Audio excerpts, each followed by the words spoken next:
Well, I mean, it's like a traumatic thing, talking about it, like, Yeah. so, you know. We've known each other for a long time. Oh, And this right. is your car. And this is my car. And it's really dirty. I meant, where were we in the story that you stopped me on so that I could tell it in front of the camera? How old were you?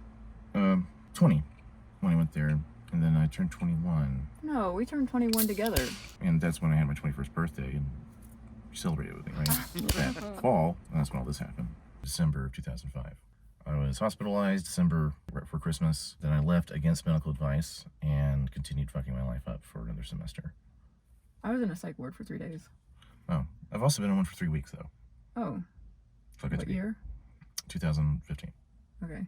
Now I need to know what the actual story was.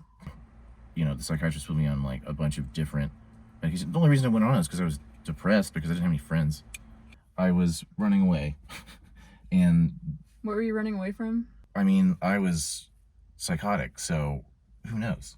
I was running back to the dorm on Hemp Hill, and I, you know, tore my clothes off and was trashing any identity. And shaved eyebrows. Yeah. Because the artificial intelligence computer surveillance would recognize your face. I can show you my mugshot. I don't have an eyebrows in it. Oh, I've seen... Didn't you show me a different mugshot where you did have eyebrows? I don't know. Went back to the dorm. I pulled fire alarms. It was effective. Everyone got out of the building. They were, like, fleeing. And you were naked? No, I was in my underwear. After I defamed my dorm room, I went back down to the first floor, and there were some medics there. And they knew what they were doing, because they were like, hey, man, it's cool, and whatever. And I was like, yeah, okay. I mean, I got stabbed with a needle. Tranquilizer. Yeah. And so I sat down, and they put handcuffs on me. The police and an ambulance showed up. They escorted me out, and everyone from the dorm, they're like, and, you know, I was just like being walked out of the building in handcuffs and then put in the back of an ambulance with the handcuffs on, and then they handcuffed me to the gurney. And then they took me to Grady Hospital, where I was interrogated. They were like, why were you on top of the CNN building? And I was never on top of the CNN building. I was on top of Van Leer on the tech campus because Dr. Leach told me there were some interesting power amps up there. Oh, okay. All makes sense, you know. That's like Raccoon Mountain, right? Power amps? I don't know what they are. Well, those are generators. Like, there were satellite dishes up there. Anyways. It's very hard to understand. Yeah, well, the psychiatrist thought so too.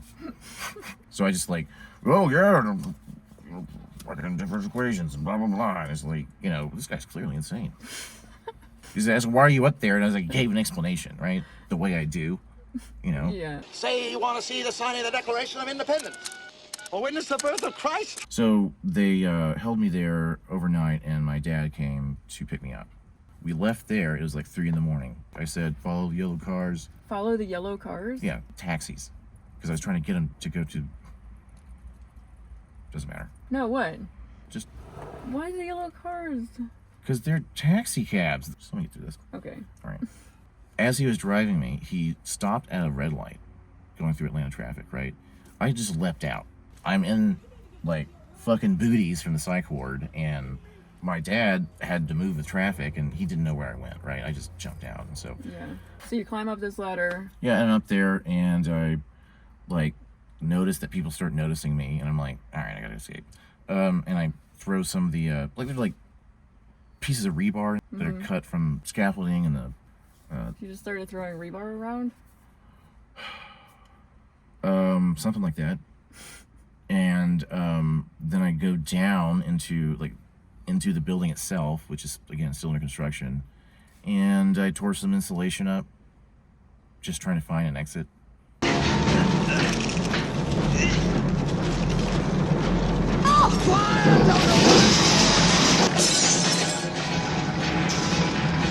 Oh, okay.